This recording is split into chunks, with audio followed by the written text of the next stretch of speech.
अस्सलाम वालेकुम। आप देख रहे हैं स्पोर्ट्स 365। मैं आपका मेज़बान अब्दुल गफ़ार। और जनाब, 2 दिन आराम यानी कि आज और इससे पहले गुजरा हुआ कल, और अब कल हम जो है वो पहले सेमीफाइनल को होता हुआ देखेंगे। एवरीवन इज़ लुकिंग फॉरवर्ड के T20 वर्ल्ड कप जो कि इस वक्त बड़े ज़बरदस्त अंदाज में जारी है। हमें ज़रूर कमी महसूस हो रही है, हमारी टीम सेमीफाइनल में नहीं पहुंची, लेकिन जो 4 टीमें पहुंची यकीनी तौर पर उनके लिए ये बहुत एक्साइटिंग टाइम है। कल पहले सेमीफाइनल में साउथ अफ्रीका और न्यूजीलैंड की टीमें मद्दे मुकाबिल होंगी। आज के शो में हम इस सेमीफाइनल के ऊपर डिटेल से बात करेंगे। इंडिया इंग्लैंड में चूंकि अभी वक्त बाकी है तो उसको सिर्फ थोड़ा सा टच जरूर करेंगे, लेकिन इंशाल्लाह कल उस पर डिटेल बात होगी पहले सेमीफाइनल के साथ साथ। और यकीनी तौर पर पाकिस्तान क्रिकेट में अब मंजरनामा क्या होने वाला है, कल से लेकर अब तक ये ज़रूर बदलाव आया है कि कल 50 लाख वाली खबर जो है वो टेक ओवर कर चुकी थी, लेकिन आज कुछ ऐसे लग रहा है जैसे माइक हैसन का ना आना शायद उनके लिए नेगेटिव साबित हो रहा है। और ज़्यादा मलबा उन्हीं की तरफ जो है वो हमें जाता हुआ दिखाई दे रहा है, चाहे वो कुछ मीडिया रिपोर्ट्स हों या फिर जिस तरह की इस वक्त खबरें चल रही हैं। इसके ऊपर तफसीली में बात करूंगा। पाकिस्तान के फॉर्मर टेस्ट ओपनर और रुकन सिलेक्शन कमेटी और इसी तरह रैंकिंग में भी नंबर 1 रहे, और जैसे हमेशा कहता हूं कि जनाब एक बड़ी फैमिली से उनका ताल्लुक है। शेख मोहम्मद साहब मेरे साथ जो है वो हमेशा की तरह स्पोर्ट्स 65 का हिस्सा बन चुके हैं। शेख साहब बहुत शुक्रिया ज्वाइन करने के लिए। यकीनी तौर पर आपने कल बात की थी साउथ अफ्रीका न्यूजीलैंड मैच की, थोड़ा इन डेप्थ एनालिसिस करते हैं। और दोनों टीमों के लिए एक अपडेट अच्छी न्यूजीलैंड के लिए आ गई कि मैट हेनरी गए ज़रूर थे अपने किसी पर्सनल रीजन के लिए, बट ही केम बैक। आज वो ज्वाइन कर लिया उन्होंने टीम को। तो both teams eight there full strength, कोई इंजरी नहीं है, बड़ी टीम है जी, इनको कोई इंजरी होती भी नहीं है। So very exciting first semifinal loading at the moment. हाँ बिल्कुल, ईडन गार्डन कैपेसिटी क्राउड हमने जी इंडिया वाले मैच में तो देखा था, लेकिन इस मैच में भी मुझे अंदाज़ा है कि सेमीफाइनल है, बड़ा मैच है, तो कैपेसिटी क्राउड के अंदर जी जी गवार होता ही है कि जब बड़ा मैच आता है, बड़ा प्लेटफॉर्म होता है, तो उसके अंदर जो किक स्टार्ट है वो बड़ा इंपॉर्टेंट होता है कि दूसरी टीम को बैकफुट पे लाने के लिए। और जो टीम पहले स्पेशली बैटिंग करेगी और एक रीजनेबल टोटल अगर देती है जी तो सेकंड बारी में प्रेशर सिचुएशन ऐसी होती है कि उसके अंदर 1 से 2 विकेटें गिरी और फिर वो आप प्रेशर और ज़्यादा अच्छी तरीके से डाल सकते हैं। फिर वहाँ फ्री हिट मारने के लिए आपको सोचना पड़ता है कि एक और विकेट, इंपॉर्टेंट विकेट गिर गई तो फिर पीछे क्या होगा जी। तो ये इस तरह से ये, लेकिन जो कौन सी टीम शुरू में ग्रैब करती है, अवेल करती है अपॉर्चुनिटी को, सही, वो टीम का चांस ज़्यादा बन जाता है। तो toss I don't know, wicket तो थोड़ा सा लाइवली होगा, हल्की सी जो ग्रास पे पहले मैच में भी इंडिया वाले समझने उसमें भी थी जी जी ग्रास तो, और गेंद अच्छा कैरी, उसी वजह से शॉट्स बड़े खूबसूरत देखने में आते हैं कि जब थोड़ा सा बॉल निकल रहा हो। श्रीलंका में वो चीज़ नहीं देखने में आ रही थी। तो बात वही है कि साउथ अफ्रीका की टीम थोड़ी सी ज़्यादा स्ट्रेंथ मेरी नज़र में रखती है, लेकिन न्यूजीलैंड की टीम इज़ नो लेस, और उनके इस तरह के पावर हिटर्स या उनकी बॉलिंग सेट ना, जो मैंने आपको कहा था कि अगर पिछले मैच के अंदर उनको विकेटें नहीं देंगे तो दूसरी टीम जीत सकती है। तो वो वही देखने में आया था कि जब सेटनर को विकेट नहीं मिली या एक शायद विकेट सिर्फ मिली 4 ओवर में, तो उनकी टीम फिर वो मैच हार गई थी। बिल्कुल। और मैं तो तस्करा नहीं करना चाह रहा था पाकिस्तान का, जो कि दुख होगा मैं ज़्यादा, लेकिन मिस्टर सार्डनर ही कहते हैं जी कि watching Pakistan Sri Lanka was pretty tough. वो कहते हैं कि जी प्रिटी नर्वी एज वेल, और वो कहते हैं कि हमें कुछ लोगों को जो है ना वो बार बार रूम से आना जाना पड़ा था, कुछ समझ नहीं आ रहा था। तो ये रोलर कोस्टर राइड ज़रा न्यूजीलैंड की रही है। हमारे नुमाइंदे जो है जुल्करनैन शेख ने भी ज्वाइन कर लिए, जो कि श्रीलंका में इस वर्ल्ड कप को कवर कर रहे थे। जुल्करनैन, जैसे शेख भाई ने बिल्कुल ठीक कहा कि भारत में जब मैचेस हो रहे हैं तो शॉट्स जो लग रही हैं, इवन वेस्ट इंडीज हारा ज़रूर, लेकिन जो रॉफमैन पावल की बैटिंग थी, जो शेमरन हेडबाइट ने थोड़ी सी झलक दिखाई थी, that was very sweet to watch. और फिर इंडिया में संजू सैमसन जो किया। सो इन टीमों को जैसे अभी जो वापस गई थी न्यूजीलैंड इंग्लैंड, वहाँ खेल कर आ रही हैं, और इंग्लैंड का मैच तो चले बाद में है। South Africa pretty used to it, उनको बहुत अच्छा टूर्नामेंट मिला है कि वो बहुत सुकून से इंडिया में मैचेस खेल रहे हैं। न्यूजीलैंड के लिए आप क्या समझते हैं कि उनका वैसे भी अप्स एंड डाउन चल रहा है, फिर वापस आए हैं, लेकिन शायद मुझे लगता है कि उनकी बैटिंग को ये स्ट्रिप जो है सूट करेगा। देखिए, ये चीज़ तो आपको ध्यान में होगी कि इंडिया के अंदर जितनी भी क्रिकेट होती है वो क्रिकेट जो है वो स्कोर ओरिएंटेड होती है। मतलब स्कोर वहाँ पे बड़े होंगे और वहाँ की जितनी भी पिचेज है वहाँ पर बॉल बल्ले पर आती है। और क्योंकि हमें तो खेले हुए अरसा हो गया है, वरना हम ये अंदाजा ही सारे पाकिस्तान टीम गलत साबित कर देती कि वहां पर जो स्कोर अच्छे होते हैं, हमारे बैटर वहां पर भी ऐसा कुछ करते कि हमें नजर आता नहीं कि करें शायद ऐसी ये बातें किसी की प्लीज। बैटिंग। अच्छा, मैं अब वो थोड़ा सा ना दिल तो करता है ना, अब जहां जिस बुनियाद से चले हो उसको डिस्कस करें। जहां तक न्यूजीलैंड का ताल्लुक है, तो न्यूजीलैंड के लिए मेरा ख्याल है कि इंडियन वेन्यू जो है वो ज्यादा इंटरेस्टिंग हुए। उन्होंने इंडिया के अंदर हराने की ऐसे कारनामे किए हैं, चाहे वो आप टेस्ट क्रिकेट की बात करें, तो बिल्कुल। उनके लिए तो इंडियन वेन्यू जो है वो मेरा ख्याल है लकी साबित होंगे। अब मैं बजाते खुद जो है वो पता नहीं क्यों, मुझे इसकी कोई खास वजह नहीं है, मुझे यूँ लगता है कि पिछला क्रिकेट फाइनल जो है वो इंडिया और जनूबी अफ्रीका का था, जिसमें इंडिया जीता था। तो अब मैं कहता हूँ कि फाइनल में उधर से अगर इंडिया ने आना है, तो इधर से बजाय इसके कि साउथ अफ्रीका की, कभी साउथ अफ्रीका ने एक अपना बुरा मैच खेलना है, तो न्यूजीलैंड अपना बुरा मैच खेल चुकी है। ठीक। तो न्यूजीलैंड आए तो ये मेरा अच्छा, ख्याल है जुल्करनैन, ये अच्छा पॉइंट है शुएब भाई। और लॉ ऑफ एवरेजेस की अगर बात करें क्रिकेट में, तो आपका बुरा दिन तो आता है, और ये अच्छा पॉइंट था जुल्करनैन का कि अभी तो साउथ अफ्रीका बड़ी ज़बरदस्त क्रिकेट खेलता हुआ आ रहा है। सो क्या ये ज़रूरी है? लेकिन अगर मैं साउथ अफ्रीका वाले बैठे हूँ तो वो तो आर्ग्यू करेंगे, जी ऐसा हम क्यों करेंगे, बट आपने क्रिकेट खेली है, बहुत लंबा अरसे खेली है, आप क्रिकेट को कोचिंग की है, समझते हैं, कहीं ना कहीं एक फियर तो रहता है ये कि कहीं वो बुरा दिन नॉकआउट मैच में ना आ जाए।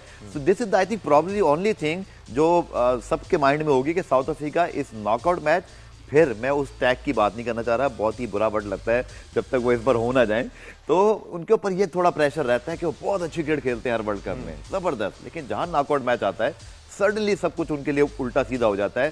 That is perhaps the only thing जो उनके माइंड में खुद चल रही होगी। डेफिनेटली ये चीज़ होगी। और लेकिन अब आप देखें पिछले कुछ सालों, 5-7 साल पीछे आप जाएं तो ये चीज़ ज़्यादा नज़र आती रही। जी जी। लेकिन अब they are a different team, bunch of players, specially जब जब क्लासन और डूसन उनकी टीम में थे तो उन्होंने बहुत करीब करीब आए, इंडिया में फाइनल भी हार गए वो। लेकिन अब ये कि उनके टीम के अंदर एक नया वेनम नज़र आता है, और काफ़ी क्लोज साउथ अफ्रीका की team, they are near that big win. वो अब ज़्यादा दूर नहीं है बड़ी विक्ट्री हासिल की, इसलिए कि काफ़ी अरसे से चले आ रहे हैं और उनकी टफ क्रिकेट होती है।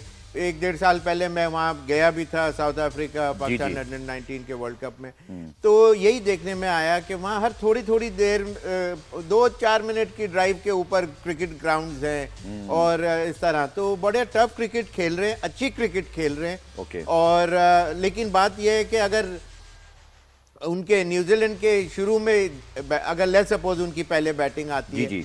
और उनके दो प्लेयर स्पेशली सैफर्ट और रचिन रविंद्रा, इसलिए कि वो रविंद्रा ऐसे प्लेयर हैं कि पेस ऑफ द बॉल को यूज़ करना, आर्टिकुलेट बैटिंग करना और सिंगल डबल्स पे भी रिलाई करना, एंड यार बाउंड्री और छक्के भी एफर्टलेस मार सकते हैं। ठीक। तो ये 2 विकेटें ऐसी होंगी कि उनके ऊपर बहुत डिपेंड करेगा कि ये क्या ये 205 रन का मैच है या 180 अभी 170। आपकी बातों से मुझे ये भी लग रहा है कि जितना क्लोज वो लास्ट T20 वर्ल्ड कप के फाइनल में आए, और वो कैच हुआ, आई थिंक उनके लिए हार्ट ब्रेकिंग, मिलर का वो शॉट, दे वर सो क्लोज, Very ऑलमोस्ट कहते हैं ना एक हाथ उनका ट्रॉफी की तरफ बढ़ने Yet so वाला था। near, yet so far. Yes, way absolutely.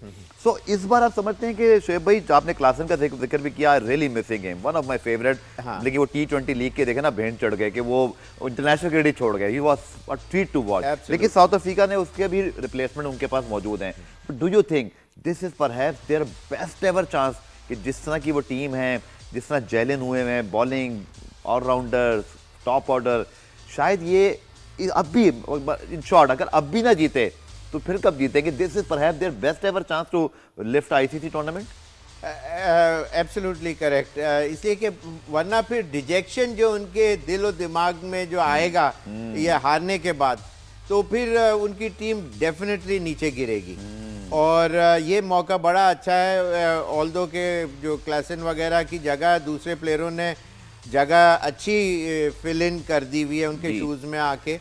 तो बात यही है कि शुरू का जो पार्ट है ना मेरी नज़र के अंदर इस मैच के अंदर, इसी के एक दफ़ा विकेटें जब गिरती हैं तो फिर एकदम एक पैनिक बटन जब दबता है, वरना दूसरी टीम बैकफुट पे जाती है और आपकी पहले जो बारी कर रहा होगा वो चलता चला जाता है। और वो रन फ्लो को रोकना, स्पेशली ईडन गार्डन जैसी ग्राउंड के ऊपर जहाँ सिर्फ खुला मैदान लगता है, ऐसा लगता है कि जैसे 8 फील्डर खड़े हैं ग्राउंड के अंदर, इतना जी। बड़ा ग्राउंड है। बिल्कुल। और उसकी पिच और उसकी आउटफील्ड, आपने सिर्फ प्लेसमेंट की तो बाउंड्री पे बॉल नजर आता है। बिल्कुल ठीक। तो ये बहुत एडवांटेज होगा पहले बैटिंग करके एक अच्छा स्कोर करना, लेकिन ये कि शुरू की जो 2 विकेटें हैं वो अगर शुरू में मारने में आउट हो गए, खड़ी हो गई बॉल और इस तरह से कुछ मिसकैलकुलेट हो गया, हो गए, तो फिर उनकी टीम डेफिनेटली फंस सकती है। न्यूजीलैंड की बात कर, ठीक है दुलकरन, जैसे हम बात कर रहे थे, आप देखें ना कि क्लासन नहीं है, वसीम वनडर डुसन नहीं है, लेकिन क्या उनके पास बैकअप्स मौजूद है? लगता है जैसे एक टेम्पलेट है जो फॉलो हो रहा है। लेकिन न्यूजीलैंड की अगर मैं बात करूं तो वहां पर उनका मिडल ऑर्डर उस तरह से फायर नहीं किया है। मैं अभी भी समझता हूं कि वो टीम अपनी कैपेसिटी पे नहीं खेली, फिर भी पहुंच गई यहाँ तक। लेकिन अगर उनके टॉप ऑर्डर के अलावा ही बात करें तो रचिन रविंद्रा, उनके पास डैरल मिचेल, मार्क चैपमैन, यकीन तौर पर उनको एक कॉल लेनी है कि वो नीशम को खिलाएंगे या वो जो स्पिनर उनके वहाँ खेले उसको वो इंडक्ट करते हैं। बाकी मैट हेनरी तो वापस आ चुके हैं। सो न्यूजीलैंड के लिए अभी तक इंडियन पिचेस पर all about their openers Finn Allen and Tim Seifert, but शायद अब ये वक्त आ गया है कि उनके मिडल ऑर्डर को भी रिस्पॉन्सिबिलिटी और वो क्लास दिखानी होगी जो उनके पास मौजूद है, बट इसका इजहार नहीं कर सके अब तक इस वर्ल्ड कप में। यही प्लस पॉइंट है उनका मेरे ख्याल में। आप ये देखें ना कि अगर उनका मिडिल ऑर्डर ऐसा नहीं है जैसे हमारा मिडिल ऑर्डर हो जो क्लिक ना करे, तो ये चीज उनको भी बहुत ज्यादा उनके जहन में होगी। और अगर उनके फिन एलन और टीम साइफर्ट क्लिक कर रहे हैं या रन बना रहे हैं, तो ये उनका मिडिल ऑर्डर के दिमाग में सबसे पहली बात होगी कि हमें भी कुछ करना है। और आप ये सोचें कि अगर वो सिर्फ इतने छोटे पार्ट की वजह से, अपनी बैटिंग एक ओपनिंग पार्ट की वजह से टूर्नामेंट की नॉकआउट स्टेज पर आ गए, तो नॉकआउट स्टेज पर अगर उनकी पूरी बैटिंग लाइन क्लिक कर जाए तो वो फिर कितना एक मुश्किल डाल सकेंगे। और ये आप भी जानते हैं, हम भी जानते हैं कि ये जो नाम है ना, चाहे आप क्लासन की बात करें, चाहे इन टीमों ने अपना बैकअप इतना बनाया हुआ है कि हमें मुश्किल हो जाती है कि इनके स्टार कौन से हैं। सिस्टम इनका इतना तगड़ा है, इनकी टीम तगड़ी होती है, मतलब इनके स्टार नहीं होते। और मैं तो ऑस्ट्रेलिया की टीम को भी बहुत कमजोर नहीं समझता। मुझे यूं लगता है कि वो शायद थोड़ा सा आपस में उनका रिदम नहीं बन सका, या शायद वो टीम जो T20 पाकिस्तान में उन्होंने खेले वो हारे, वरना ऑस्ट्रेलिया की टीम भी इतनी आप कमजोर टीम ना कहे, वो क्लिक नहीं कर सकी। तो स्टार या बर्ड या प्लेयर्स को मिस करने वाली साइंस तो हमारी बदकिस्मतों की है कि वो स्टारिज्म ही हमें नहीं छोड़ता।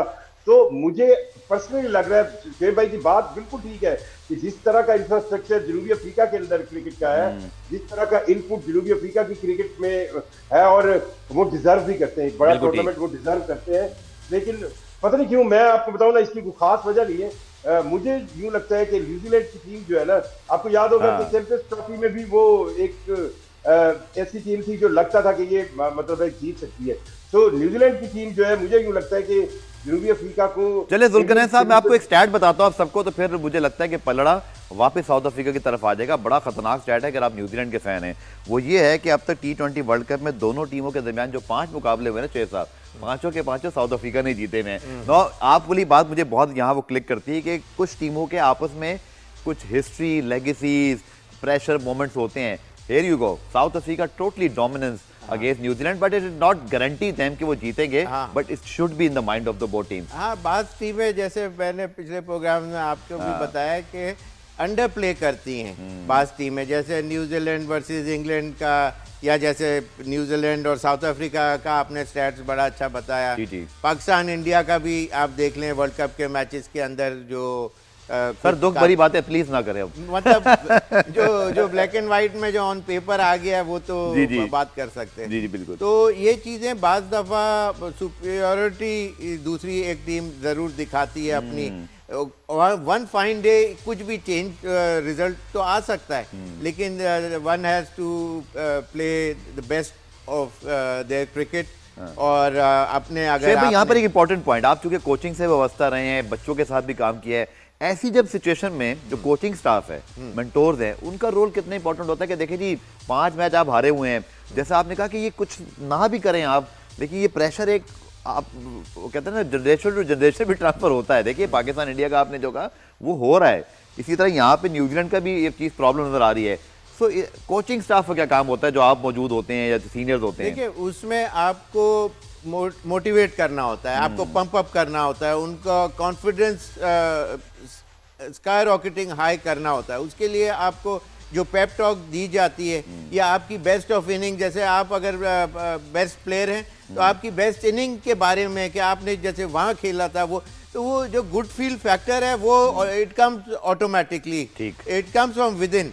और वहाँ से फिर आप के अंदर जब आप अंदर जा रहे होते हैं तो एक अच्छी फीलिंग होती है, और फिर आप मोटिवेटेड होते हैं, और आपकी कंट्री का बारे में बताया जाता है कि जी इतनी विन्स हैं या इतने बड़े बड़े जो नाम हैं उनको आपने उनके शूज़ में आना है।